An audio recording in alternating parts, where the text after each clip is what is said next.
jadikanlah semua itu sesuatu yang bermanfaat. Bermanfaat artinya bisa dirasakan oleh orang lain sebagai sesuatu yang positif.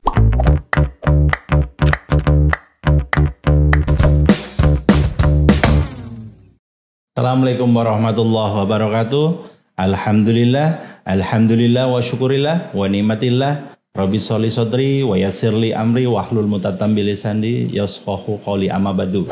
Para sahabat sekalian, dimanapun Anda berada, saat ini kita bertemu kembali di acaranya podcastnya Klinik Hati. Dan para sahabat, hari ini kita kedatangan tamu yang istimewa sekali. Tamu yang luar biasa tentunya. Putra terbaik bangsa, putra terbaik Kabupaten Cilacap. Para sahabat sekalian, kita tidak usah berlama-lama lagi. Siapakah beliau? Beliau adalah sosok kiai yang tentunya Kabupaten Cilacap insya Allah kenal dengan beliau. Karena apa? Beliau adalah kiai yang selalu standby di seluruh Kabupaten Cilacap. Karena apa? Di situ banyak sekali beliau prestasinya, baik mungkin kegiatan keorganisasiannya, dan tentunya sering dipakai di Kabupaten Cilacap, khususnya di Masjid Agung Kabupaten Cilacap. Nggak usah berlama-lama lagi, kita bertanya-tanya langsung kepada kiai kita, Kiai Feve. Ya, assalamualaikum Kiai Feve. Waalaikumsalam warahmatullahi wabarakatuh. Alhamdulillah sehat nggih? Alhamdulillah. Sehat. Alhamdulillah. Kiai Feve ini aslinya dari mana ini Kiai Feve? Asli Cilacap. Cilacap. Okay, Asli kelahiran Cilacap. Masa muda memang sempat kita merantau ke Jawa Barat agak lama. Oh, Jawa Barat. Jawa Baratnya mana itu? Di Cimahi, kemudian sempat mondok juga di Cilengsi Bogor. Cilengsi Bogor. Iya. Cilengsi Bogor. Oh. Dulu ada pesantren namanya Pondok Pesantren Al-Mu'min. Al-Mu'min. Di tengah hutan itu. Iya, Masya Allah. Sempat lama. Sampai sekarang masih ada ya? Pondok itu ya? Infonya terakhir pindah ke Jakarta itu. Oh, dari tengah hutan pindah tengah kota. Iya. Kebetulan kota Cilengsi, kota Cimahi, yaitu nggak jauh beda. Maksudnya saya pernah tinggal di Cimahi. Selatan. Cimahi ya di daerah Cipageran. Oh, Cipageran. Saya Cimahi Selatan di Lewi Gajah. Oh, Lewi Gajah. Iya. Oh, malah dekat sekali dengan rumah saya itu. Iya. Dekat rumah saya yang saya di Bumi Asri, dari perbatasan antara itu perbatasan antara Bumi Asri dengan Cimahi ya. Iya. Bandung dengan Cimahi. Terus yang di Cilengsi saya tinggal di Citerep. Cilengsi kan deket banget ya, 15 sampai 20 menit ya. Masya Allah, ternyata deket. Ini malah ketemunya di Cilacap lagi. Balik nenek lagi orang sana memang. Oh, iya. Orang Bogor. Dikuburkan di sana. Cimahi. Oh, di Cimahi. Iya, di Lewi Gajah ya. Iya betul. Di Lewi Gajah. Kelurahan Lewi Gajah. Lewi Gajah itu terkenal di situ industrinya, kimia farmanya, terus dan sebagainya ya. Iya. Terus industri tekstil dan sebagainya. Ke Timur Tengah. Iya. Jadi betul, kita haji bisa jadi yang dibeli kain Cimahi. Ya made in Cimahi ya. Iya. Baju-baju dan macam-macam ya memang di situ ya, Masya Allah. Nah ini latar pendidikannya ini udah pernah mungkin sekolah di mana atau apa gimana? Jadi SD saya di SD Petungan. SD Petungan. Kemudian SMP-nya di SMP Purnama 2. Purnama 2. Iya, SMP Purnama 2, kemudian ke Semea. Lanjut di Semea. Semea jurusan tata usaha waktu itu. Kalau sekarang sekretarisan. Iya, kalau dulu tata usaha. Iya. Kemudian lulus sekolah saya sempat mondok juga. Di tempat Pak Kiai Muslihun juga pernah di Al-Fatah Jainihim. Iya, kemudian di Al-Mu'min, tapi bukan Al-Mu'min Nguruki Solo ya. Al-Mu'min Cilengsi Bogor. Iya, Cilengsi ya. Kemudian setelah itu saya banyak belajar pada banyak ulama lah. Masih ngaji-ngaji sampai sekarang pun insya Allah ya masih ngaji. Iya. Masih ngaji. Masya Allah. Udah berkeluarga? Sudah punya anak? Alhamdulillah sudah punya anak 2 dan kedua anak saya belajar ngaji Qur'annya itu ke saya semua, alhamdulillah. Masya Allah. Luar biasa ya. Nah ini Kiai sendiri untuk saat ini kan tentunya banyak sekali nih kegiatan keorganisasian ini. Mungkin bisa disebutin apa organisasi yang sudah diikutin dan sebagainya. Monggo silakan. Jadi memang dulu awalnya di Masjid Agung Darussalam itu memang jadi Ikrar Muda, Ikatan Keluarga Remaja dan Pemuda Masjid Agung Darussalam. Jadi ada pemudanya karena batas pemuda kan 40 ya. Jadi yang di luar remaja bisa ikut gitu. Betul, dan kalau Masjid Agung diurus cuman anak kecil kan kalau diurus remaja saja kan kurang betul afdol gitu. Jadi ada yang agak sedikit harus membimbing ya. Iya, itu awalnya di situ. Kemudian Jamiatul Qura wal Hufaz pernah ikut juga waktu itu. Kemudian setelah itu saya di Masjid Agung karena melihat keprihatinan di situ tidak ada TPQ.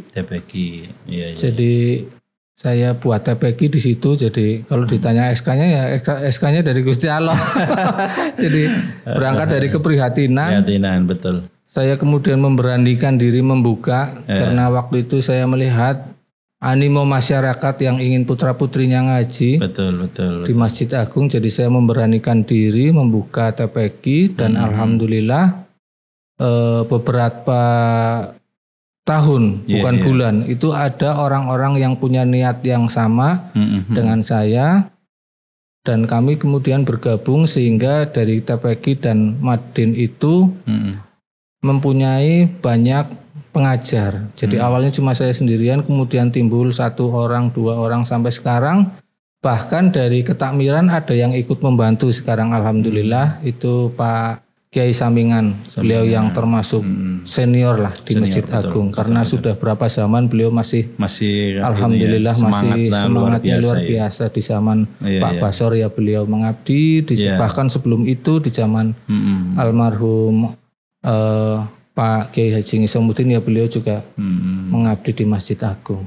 Masya Allah. Dan sekarang TPQ-nya situ sudah resmi dan ada madinya. Kurikulum pun kita nggak yang aneh-aneh, langsung jadi kurikulum itu dari Kementerian Agama. Gitu. Ujian pun sama seperti ujian gabungan gitu ya.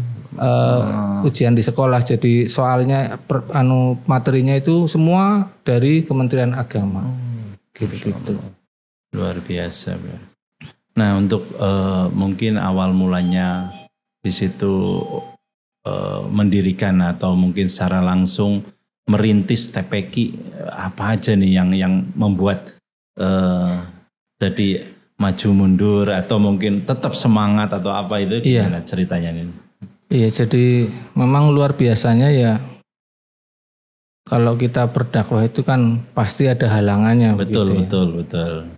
Dan memang pada saat itu saya itu dalam kondisi waktu itu masih belum menikah ya, belum menikah. Saya berpikirnya sederhana saja.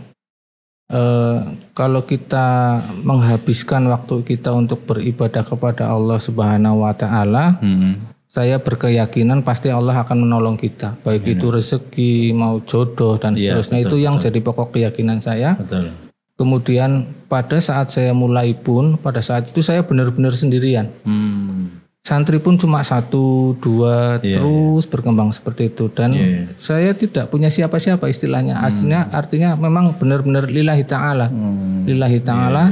Tapi dengan keyakinan yang tadi saya sebutkan, alhamdulillah sekarang sudah punya gedung sendiri. Sudah punya peralatan komplit, ada laptop, ada apa ada sudah. Dan yang mengajar justru itu ada yang sarjana, ada yang kiai gitu. Jadi itu kan sesuatu yang apa istilahnya kalau dipikir secara logika itu enggak masuk. Enggak masuk betul. Iya. Benar-benar. Jadi luar biasa sekali. Bahkan selama perjalanan itu kan yang ngurus surat-surat perizinan dan lain sebagainya itu ngurus sendiri memang. Hanya alhamdulillah di kepengurusan yang terakhir ini muncul surat SK-nya itu. Jadi sama kayak sekolah saya kan sekarang saya juga sedang belajar di Universitas Nahdlatul Ulama Al-Ghazali. Iya, jurusan Fakultas Dakwah. Jadi ya kadang ya guyon saja sama dosennya, artinya Lah ini satu dawaknya dulu malah baru sekolah aku. Guyonannya dosen begitu. Iya itu. Tapi benar ketika kita memang belajar itu nggak ada batasan umur ya. Iya. Karena ya kita tetap nyantri terus menerus gitu. Karena gimana pun setinggi-tingginya kita ilmu ya pastinya kita masih kurang lagi. Dan mau tidak mau seorang dai saat ini harus bisa mengupgrade dirinya. Baik itu secara syariah maupun informasi teknologi kita memang harus bisa mengikuti. Harus banyak belajar ya. Artinya sebagai contoh teman-teman kuliah saya itu kan masih umur baru lulus SMA tahun-tahun ini. Jadi saya secara tidak langsung bisa memahami pola pikir, cara berpikir mereka. Oh jadi seperti ini materi kajian yang pas untuk mereka itu seperti ini. Cara komunikasi dengan mereka itu seperti ini. Saya coba selami seperti itu. Jadi apa istilahnya nyambung. Nah nyambung gitu. Betul. Nyambung. Begitu. Alhamdulillah jadi saya malah justru banyak belajar di situ. Iya betul. Iya. Nah, berarti Pak Kiai sendiri nih, Kiai VV sendiri untuk menjadi pendakwah seperti saat ini, ya dengan mungkin berbagai macam halangan, rintangan dan sebagainya, itu untuk saat ini Pak Kiai butuh proses berapa tahun itu untuk mendapatkan seperti itu? Maksudnya udah seluruh 2007 mulai ya. Berarti 14 tahun. Bahasa keren sekarangnya mungkin hijrah apa ya? Hijrah. Dari hijrah dulu. Iya betul. Dari hijrah dulu. Kemudian saya benar-benar tinggal makan tidur di masjid. Artinya tidak pulang ke rumah karena saya memang niatan ingin keluar dari lingkungan yang kurang baik menuju ke yang lebih baik lah. Iya betul. Sampai ibu saya pun nyusul ke masjid, Mas kok nggak pulang-pulang gitu. Gitu. Berarti dari 2007 ya? Iya itu sekarang. Awal titik baliknya dari situ. Betul.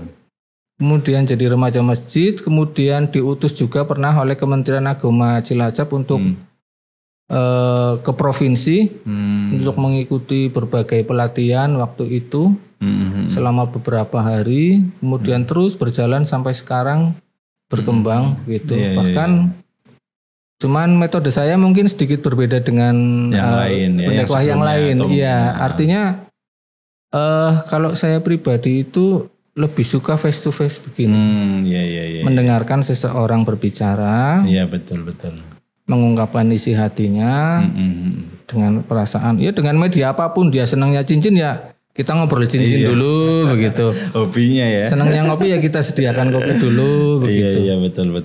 Jadi ternyata dari kesimpulan saya belum tentu seseorang yang secara material, secara ekonomi itu memiliki sesuatu yang lebih banyak itu ternyata saya perhatikan stresnya lebih tinggi malah. Betul.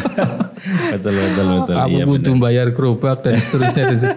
Nah, ini jadi sebenarnya kuncinya adalah bersyukur sebenarnya. Bersyukur nikmat ya betul. Iya, artinya kalau seseorang bersyukur kan legowo ya bahasa Jawanya. Jadi lebih slow ya menghadapi kehidupan gitu ya. Iya, mau sekaya apapun kalau udah sepiring masuk perut ya udah kenyang kan begitu. Nyari banyak-banyak juga yang dipakai sepiring ya. Iya. Jari ya punya cincin 20, jari cuma 10. Iya benar. Iya. Nah, ini luar biasa. Mungkin hobi yang di luar ini ya. Ternyata kita berdakwah juga kan macam-macam ya. Iya. Salah satunya ya kita dengan mendekatkan kepada pecinta batu akik. Iya, kebetulan saya di situ macam-macam ya. Mungkin senang mancing atau apa ya. Cara betul. Kita berdakwah macam-macam ya. Mungkin salah satunya Pak Kiai pendekatannya itu dari batu akik berarti ya. Iya, ini satu contoh gemstone gitu ya. Maksudnya. Iya. Jadi pernah terjadi seperti ini.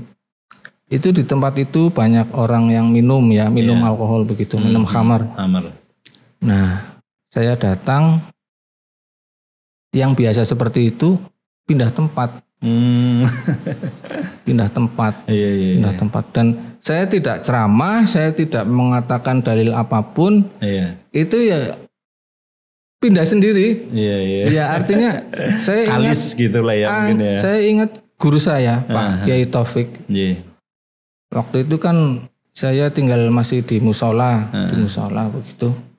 Ada orang minum-minum nih di sebelah. Nah waktu itu kan saya masih muda, masih jiwanya masih inilah ya. Artinya Pak Kiai itu saya jangan. Loh kok jangan Pak Kiai, itu di sebelah musola saya nggak terima dan tetap jawabannya jangan. Islam itu kan cahaya. Kalau cahayanya itu semakin bersinar, maka kegelapan akan semakin menyingkir. Begitu. Dari situlah saya tidak pernah memakai kekerasan dalam berdakwah. Awalnya itu. Nah, para sahabat sekalian dimanapun Anda berada, kita tentunya ingin tahu nih organisasi apa saja yang beliau sudah jalanin dan yang seperti yang tadi saya sampaikan, organisasinya sangat luar biasa, banyak di Kabupaten Cilacap dan beliau salah satu pengurus organisasi tersebut. Kita bertanya-tanya langsung organisasi apa saja yang sudah ditekunin oleh beliau. Monggo Pak Kiai. Langsung aja nih untuk organisasi-organisasi yang sudah dijalanin oleh Pak Kiai itu apa aja Pak Kiai? Yang pertama jelas di Masjid Agung. Saya diamanai untuk menjadi kepala TPQ dan kepala Madin. Dan TPQ dan Madinnya ini sudah resmi. Artinya lisensinya memang dari Kementerian Agama. Jadi apapun itu dari Kementerian Agama, materi, soal, kemudian untuk mata pelajaran itu dari Kementerian Agama. Kementerian Agama. Iya, jadi kita langsung mendapat bimbingan dari Kementerian Agama. Kemudian beberapa waktu yang lalu juga alhamdulillah Masjid Agung sudah punya LAS juga, lembaga amil zakat juga. UPZ istilahnya, UPZ Masjid Agung Darussalam, dan SK-nya itu langsung dari Basnas. Jadi itu Basnas itu kan Badan Amil Zakat Nasional itu, betul. Jadi membawai sekabupaten Cilacap termasuk Masjid Musola itu dalam pengawasan Basnas. Jadi harus ada SK dari sana. Begitu. Kemudian itu di Masjid Agung. Kemudian untuk yang di luar, saya bersama rekan-rekan yang lain, Ustadz Solah juga, itu ada Pak Kiai Muslihun juga ada di Ikatan Persaudaraan Qori-Qoriah dan Hafiz-Hafizoh Kabupaten Cilacap.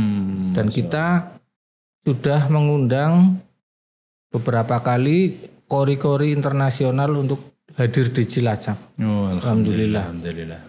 Dari yang nasional juga pernah, yang internasional juga pernah. Masya Allah. Dan kita bekerja samanya itu dengan Pemda. Iya. Kita bekerja sama dengan Pemda. Jadi insya Allah kita punya hubungan baik dengan pemerintahan. Adapun pelatihan pun sama.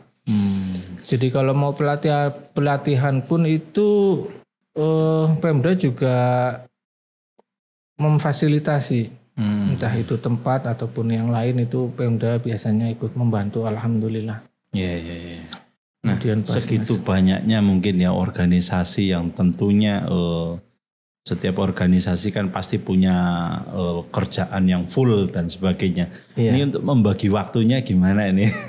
Kayaknya full banget kegiatan ya, organisasi sambil kuliah juga, sambil nyantri juga, sambil ngurus keluarga juga, Masya Allah. Ya kalau masalah organisasi sebenarnya saya seingat saya tidak pernah minta jabatan begitu.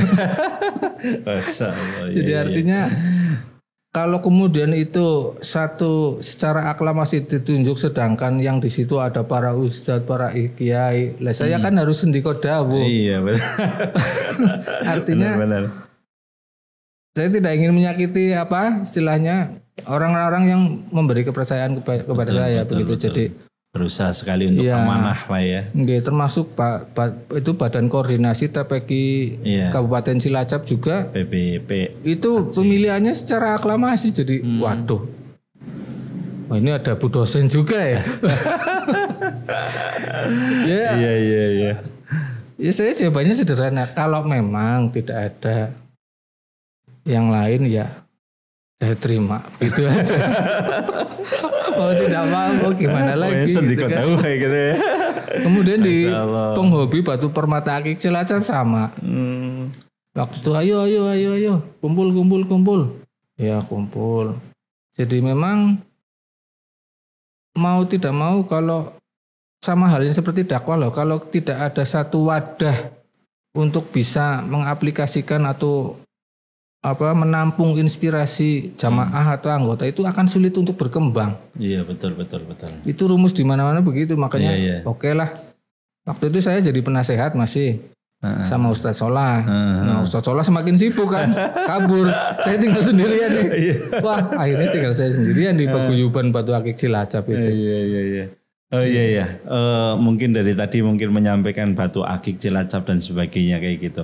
Itu awal mulanya dari hobi atau dari apa nih Pak Kiai kok sampai bisa tergabung di persatuan atau paguyuban Batu Akik Kabupaten Cilacap?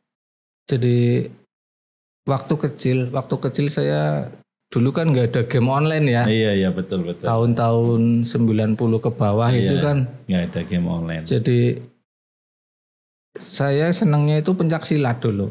Senangnya pencaksilat. Nah, guru silat saya itu dulu namanya perguruannya Raja Kawasa. Sekarang mungkin udah enggak ada ya. Udah enggak ada ya. Enggak ada atau ada cuman jarang ya. Iya. Dulu luar biasa itu terkenalnya itu. Saya ikut dulu tuh. Padahal saya kecil waktu. Masih kecil dan sering diadu dengan merpati putih, bango putih. Iya, kalau sekarang kan cuma orang jatuh begitu. Saya kok bisa jatuh saya malah gitu. Padahal orang dipukul belum tentu jatuh. Tapi walau alam itu bukan bidang saya. Cuman guru saya itu pesen, kamu kalau nemu batu yang menurut kamu bagus buat saya ya. Gitu. Jadi ya mulailah saat itu. Saya berusaha membedakan antara batu yang biasa dengan yang tidak biasa begitu. Iya. Batu mulia lah ya mungkin kayak batu mulia dalam artian yang memang banyak kan sekarang banyak sekali yang memang pecinta batu. Ada yang suka dengan batunya, ada yang suka dengan corak warnanya, ada yang batu suka dengan kliniknya. Jadi macam-macam. Nah, ini ngomong-ngomong nih, masalah perbatuan, saya sendiri juga senang batu karena untuk hiasan dan sebagainya. Kalau bahasanya ini buat kewes-kewes lah gitu ya. Ageman. Nah, buat ageman. Nah, untuk ageman seperti ini, misalkan dengan batu seperti ini kan banyak ya, mohon maaf nih Pak Kiai yang tanda kutip banyak yang musyrik itu gitu dan sebagainya gitu. Betul, nah ini kalau menurut Pak Kiai itu seperti apa ini Pak Kiai? Jadi jawaban saya sederhana saja. Jadi intinya itu innamal a'malu binniyat. Artinya kalau saya pribadi sendiri saya selalu menyampaikan ke teman-teman saya di Malaysia, di Brunei, di Singapura. Dan mereka pun ternyata punya pendapat yang sama. Jadi jangan salah, di sana juga ada yasinan. Betul. Dan seterusnya ada salawat dan jadi nyambungnya itu di situ. Jadi pada intinya memakai batu itu pendapat teman-teman kita di negeri jiran itu adalah sunnah. Dan saya coba pelajari memang ya bahkan Mahat Syafi'i pun itu hukumnya mubah. Nah sesuatu yang mubah ini bisa menjadi makruh atau haram kan karena berlebihan. Manakala kita mampu menyikapinya, meniatkannya untuk sunnah ya jadinya sunnah. Cuman ada beberapa patokan memang yang tidak boleh dilanggar, artinya laki-laki tidak boleh pakai emas gitu. Betul. Laki-laki tidak boleh pakai emas. Kemudian maka dalam sejarah pun ada disebutkan cincin Nabi itu dari perak. Dari perak, batunya batu Habasyah. Kalau sekarang ya Ethiopia lah. Ethiopia ya batu-batu Afrika. Dan memakainya itu di jari kelingking, kemudian dibalik. Nah, jadi seperti ini. Ini kebetulan saya Pirus. Ini juga bukan jimat, tapi hanya sebuah filosofi Pirus, pikirannya lurus ya. Masya Allah. Pirus pikirannya lurus. Dan kalau seseorang yang mengatakan batu syirik dan lain sebagainya, itu saya kira salah besar lah. Tapi memang orang punya cara pandang masing-masing. Artinya begini. Tadi ya. Artinya kalau saya tidak terjun ke batu, saya tidak berdakwah di batu, ya bagaimana Islam itu akan sampai kepada mereka kan gitu. Betul. Jangan kemudian satu benda dilihat dari satu sisi saja. Ada sisi-sisi yang lain yang harus kita pahami, pelajari. Kita kan tidak boleh menghukumi sesuatu yang kita tidak ketahui. Betul. Jadi satu contoh sederhana. Ini saat saya ngumpul dengan anak-anak batu nih. Pernah saya ditawari minuman begini pernah. Jawaban saya, enggak Pak, saya kalau kata Pak dokter nanti kalau minum lagi mati gitu. Tapi kan saya enggak ngomong orang itu. Iya. Jadi ada kata Pak dokter gitu. Iya, ini kan bapak-bapak udah tua, udah sakit-sakitan masih doyan minum. Iya. Kan nggak mungkin saya ngomong kok. Itu kan saya nggak bisa yang begitu saya nggak bisa. Maka saya bilang, Pak, ini kalau saya sudah pernah opnam kalau minum begini saya cepat mati begitu. Jadi dakwah kadang tidak harus menggunakan saklek, kekerasan dan sebagainya. Tidak harus hadisnya begini haram, dalilnya begini nggak boleh. Iya. Wah, bubar semua ya. Islam nggak bisa masuk Indonesia kalau model begitu. Malah kalau kita bicara secara global loh ya. Iya. Nah maka saya pakai cara-cara yang seperti itu. Dari hobi, dari apa gitu ya. Iya, bahkan ini ada satu cerita dan ini bukan fiksi ya, artinya asli kejadian nyata. Iya, gitu ada seseorang yang merasa kehilangan cincin, kemudian dia minta ke rumah saya karena berpikir batunya ada di rumah saya, dalam kondisi mabok dan sebagainya. Ya tak ajak ayo ke rumah, enggak apa-apa.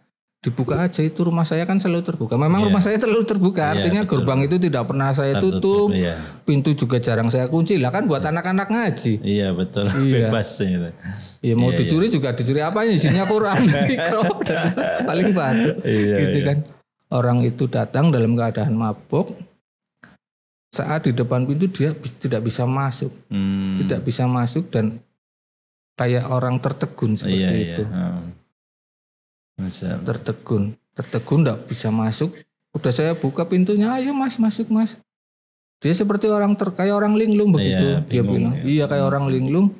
Mas, ini tempat ngaji ya? Iya. Lah, sampean apa Ustadz? Bukan, saya cuma suruh jaga rumah sini, masuk aja, enggak berani, saya kotor. Nah, seleksi alam berarti ya. Iya, artinya dakwah itu terkadang enggak bisa secara lisan, verbal, kan ada bahasa non verbal juga yang kadang justru mudah dipahami oleh orang lain. Iya. Begitu. Kadang kan kita mengingatkan seseorang tidak bisa dengan kata-kata, nanti jatuhnya sakit hati. Iya benar.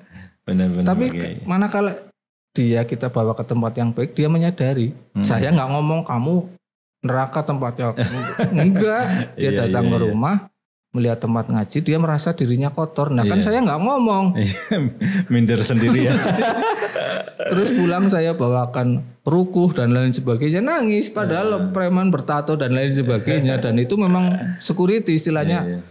Di daerah dia memang harus ngawasi kapal dan lain sebagainya. Berarti kan orang apa sih bahasa Jawanya dugdeng gitu ya.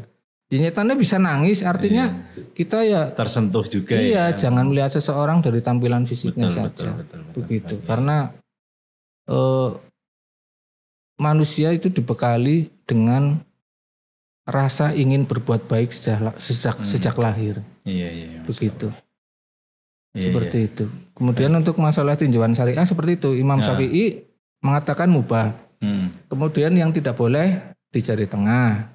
Cuman kalau di jari kelingking ataupun jari manis boleh. Ada yang berpendapat kanan, ada yang berpendapat kiri, seperti itu.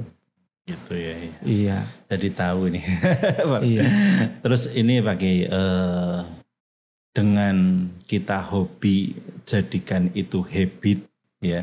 Hobi kita adalah seneng mungkin dengan batu akik, dengan apa dan sebagainya.